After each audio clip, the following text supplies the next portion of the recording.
ជំរាបសួរក៏ដូចជាសួស្តីបងប្អូនទាំងអស់គ្នាវិលត្រឡប់មកកាន់វីដេអូរបស់ខ្ញុំសាជាថ្មីម្ដងទៀតនៅក្នុងវីដេអូនេះដែរខ្ញុំនឹងបង្ហាញបងប្អូនទាំងអស់គ្នាអំពីរបៀបប្រើប្រាស់កម្មវិធី Telegram ដើម្បីចូលទៅ copy អក្សរចេញពីរូបភាពឧទាហរណ៍ថាខ្ញុំមានរូបភាពបែបនេះមួយនេះគឺជា image ហើយវាមានអក្សរបែបនេះហើយខ្ញុំចង់បានអក្សរនេះយកទៅផ្ញើនៅក្នុងកម្មវិធី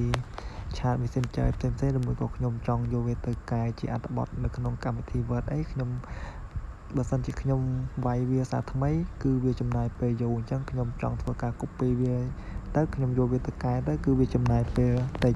អញ្ចឹងដើម្បីធ្វើការ copy បានបងប្អូនទាំងអស់គ្នាចូលនៅក្នុងកម្មវិធី Telegram របស់យើងនឹងមកតមកទៀតបងប្អូន search ពាក្យថា Textify នេះបងប្អូនទាំងអស់គ្នាដែលមាន logo ពណ៌លឿងហ្នឹងអញ្ចឹងបងប្អូនទាំងអស់គ្នាចុចទៅលើហ្នឹងមកបន្ទាប់ពីបងប្អូនចុចទៅលើហ្នឹងហើយបងប្អូនទាំងអស់គ្នាចុចទៅលើសញ្ញាតាគៀបខាងក្រោមនេះបងប្អូនទាំងអស់គ្នាហើយបងប្អូនទៅជ្រើសរើសរូបភាពដែលមានអក្សរដែលបងប្អូនចង់ copy នឹងមួយមក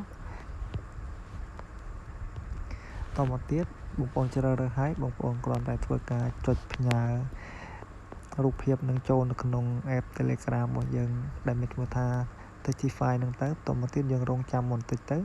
កម្មវិធី Telegram ហ្នឹងគឺវានឹងធ្វើការផ្ញើអក្សរត្រឡប់មកឲ្យយើងវិញបានហើយ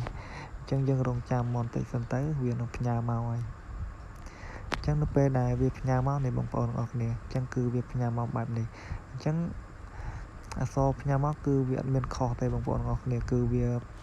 អក្សរនៅលើរូបភាពរបស់យើងបែបណាគឺវាចេញមកបែបហ្នឹងសំខាន់លើរូបភាពរបស់យើងនេះគឺអក្សររបស់យើងគឺវាច្បាស់វាអត់ព្រាលទេបើសិនជាបងប្អូន